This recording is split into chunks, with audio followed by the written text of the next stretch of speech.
তারা 2-3 জনের ডিউটি করতেছে, আপনারা কি মনে করেন যাতে না আরো লোক বেশি দরকার না চলবো? বেশি লোকের দরকার, বেশি লোকের দরকার। আমাদের সবসময় জ্যাম থাকে এই জায়গার মধ্যে, সুমগঞ্জের মোড়ে সবসময় জ্যাম থাকে।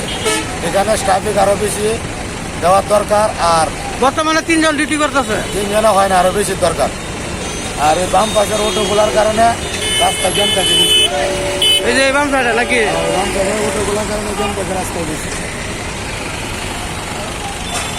এটা আইসি আমরা ভাড়া দাম লাগছে, এটা সিঙ্গেলে পড়ে গেছি, বার প্রতিদিন এই সিঙ্গেল করতে হয় তাদের কাছে। এই জন্য আমরা অনেক কষ্ট নিয়ে আছি।